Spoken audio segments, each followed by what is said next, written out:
Hello and welcome to eLagan Whiteboard Friday.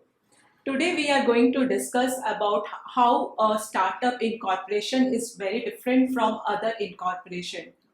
As we all know, startup business requirements are very different, and it involves lot of strategic decisions at a very early stage, so that we do not have spend time on waste our energy on multiple efforts of changing the memorandum articles or the object clause or the authorized capital of the company.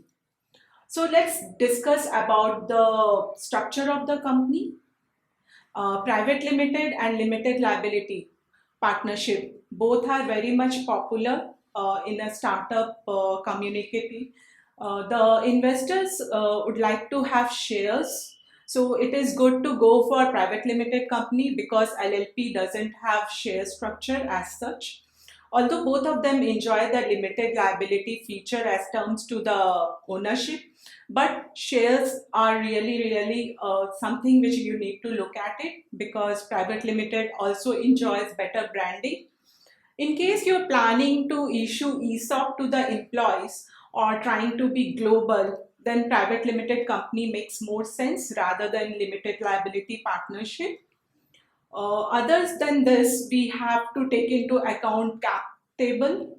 Cap table is something in which there are two components: authorized capital and paid up capital. Authorized capital can be between 1 to 10 lakhs because the government fee remain the same.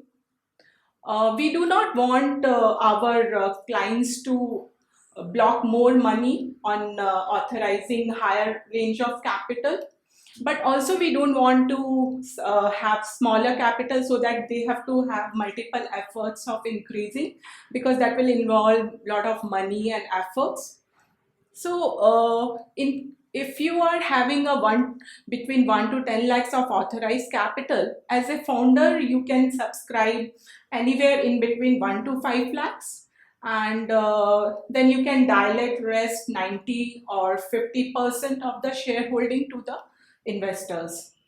In case if you are holding 2 lakhs, then 80% of the shareholding can be given to the investors, so, and vice versa. Shareholders or the investors may demand preference shares because they enjoy certain benefits over the equity shareholding. So I'll recommend to have a good mix of preference and equity, which could be anywhere between 50-50 or 40-60, depending from case to case. Then there comes the face value of shares. The face value generally could be anywhere in between 1, 10, 50 or 100 rupees. But I'd encourage and I'll recommend to have a lower face value so that you can play around more with the number of shares.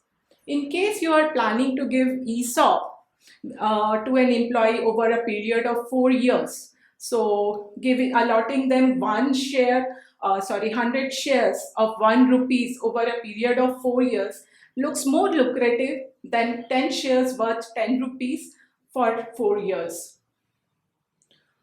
Then comes the charter documents. As you all know, memorandum and articles are the charter documents.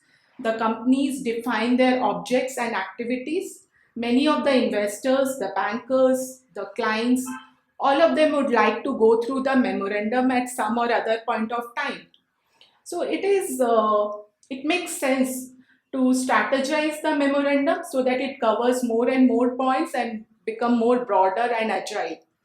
So some of the points which I feel, in my point of view, is important to consider is related to FDI, because if you're planning to get investment from outside India or from an NRI, so you need to have that clause covered.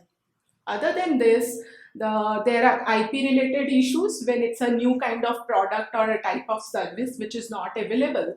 Then IP assignments and IP transfer.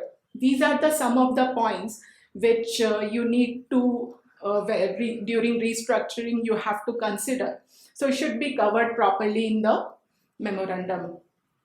So planning to have market in India or outside India, or going for off-site sale, online sale.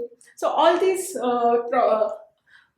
strategic decisions should be taken and points should be covered. The last but not the least, the startup journey is like a roller coaster ride.